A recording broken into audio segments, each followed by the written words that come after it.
قبرستان میں قدم رکھتے ہی ایک مہک نے استقبال کیا۔ یہ خوشبو اس سے پہلے کبھی نہیں سونگھی تھی اور نہ محسوس کی تھی۔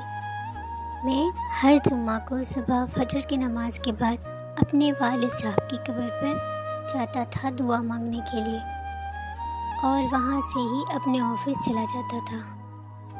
ایک عرصہ ہو گیا تھا، مگر آج میں نے قبرستان میں ایک نئی خوشبو محسوس کی جو مجھے بے چین کر رہی تھی۔ یہ خوشبو کسی طرح سے بھی دنیاوی خوشبو نہیں لگ رہی تھی۔ بہرحال میں والد صاحب کی قبر پر پہنچا تو ان سے چند فاصلے پر ہی ایک نئی قبر بنی تھی۔ تازہ پھول اور چادر سے اندازہ لگانا مشکل نہیں تھا کہ 2 یا 3 دن پہلے ہی یہ قبر بنی تھی۔ والد صاحب کی قبر سے فارغ ہو کر جاتے ہوئے اس قبر پر دعا مانگنے کے لیے رک گیا۔ دعا کے دوران محسوس کیا خوشبو اس قبر سے آ رہی ہے۔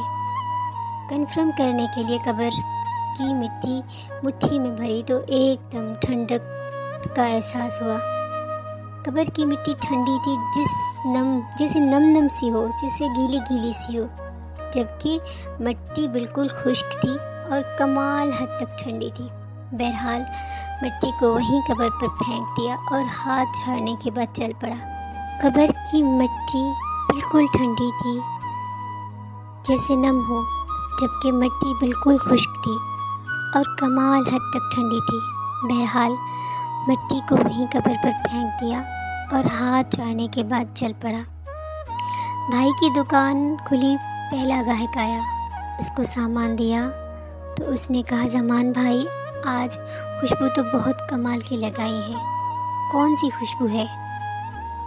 اس نے کہا، زمان بھائی خوشبو آپ لگاتے ہو اور پوچھتے ہم سے ہو کون سی خوشبو، بہت بھلے مانس آدمی ہو آپ بھی۔ یہ کہتے ہوئے وہ چل پڑا۔ میں نے جب اپنے ہاتھ کو سونگھا تو وہی خوشبو میرے ہاتھ سے آ رہی تھی۔ تمام دن میں اس خوشبو کو محسوس کرتا رہا۔ ہاتھ دھونے کے باوجود بھی میرا ہاتھ معطر رہا۔ اگلے دن ہفتے کو بھی میں نہ چاہتے ہوئے قبرستان چلا گیا۔ والد صاحب کی قبر پر دعا کرنے کے بعد اس قبر پر دعا کی۔ کون ہے جو اس قدر نیک ہے جس کی قبر ٹھنڈی اور خوشبودار ہے؟ گورگن نے اس قبر کے متعلق پوچھا تو اس نے بتایا کہ خاتون کی قبر ہے۔ یہ جان کر اور بھی حیرت ہوئی کہ عورت کو اس قدر شاندار مقام کیسے ملا۔ اگلے دن اتوار تھا۔ دیر تک سونے کی عادت ہونے کے باوجود صبح فجر کی نماز کے وقت اٹھ کھڑا ہوا اور قبرستان روانہ ہو گیا۔ قبرستان میں داخل ہوا تو کیا دیکھتا ہوں، اس خاتون کی قبر پر ایک باریش آدمی دعا کر رہا ہے۔ میں والد صاحب کی قبر پر دعا کرنے لگا۔ دعا کے بعد میں نے اس آدمی کی طرف دیکھا جو ابھی دعا مانگ رہا تھا۔ جیسے ہی وہ دعا سے فارغ ہوا تو باہر کی جانب چل پڑا۔ اس کو جاتے دیکھ کر میں بھی اس کے پیچھے ہو گیا۔ جیسے ہی وہ دروازے سے باہر نکلا میں نے آواز دی، سر بات تو سنیں، 1 منٹ پلیز۔ جی فرمائیں۔ سر میں معذرت چاہتا ہوں، میں نے آپ کو تکلیف دی، مگر میں آپ سے ایک بات پوچھنا چاہتا ہوں، اگر آپ اجازت دیں تو۔ میں دراصل جاننا چاہ رہا تھا یہ کن کی قبر ہے جہاں دعا کر رہے تھے؟ یہ آپ کیوں پوچھ رہے ہیں؟ اس نے سوال کیا۔ دراصل اس قبر سے آنے والی خوشبو نے مجھے بے چین کر دیا ہے۔ ایسی خوشبو میں نے آج تک محسوس نہیں کی۔ میں جاننا چاہ رہا تھا کہ صاحب قبر نے ایسا کون سا کام کیا ہے یا مقام ملا کہ قبر ٹھنڈی اور خوشبودار ہو گئی۔ یہ سن کر اس شخص نے ٹھنڈیاں بھری اور کہا، قبر ٹھنڈی اور خوشبودار کیوں نہ ہو، اس نے اللہ کو راضی کیا۔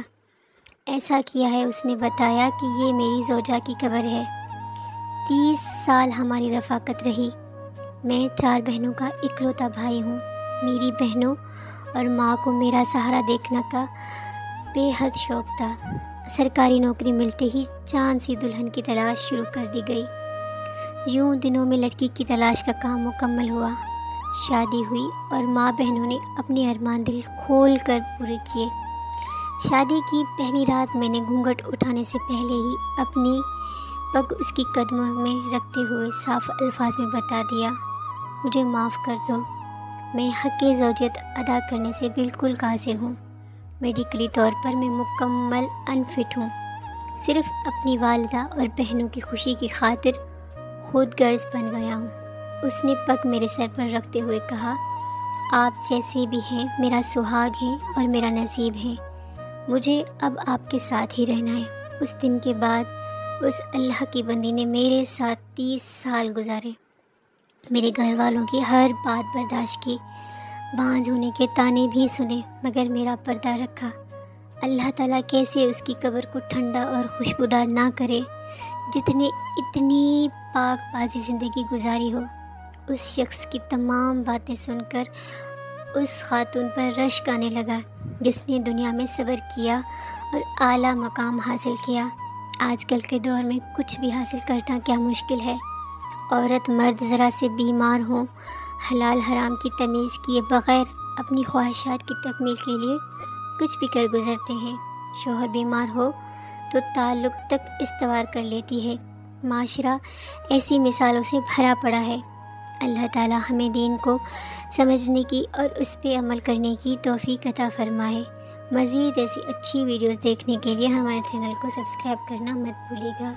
ملتے ہیں نیکسٹ ویڈیو میں، تب تک کے لیے اللہ حافظ۔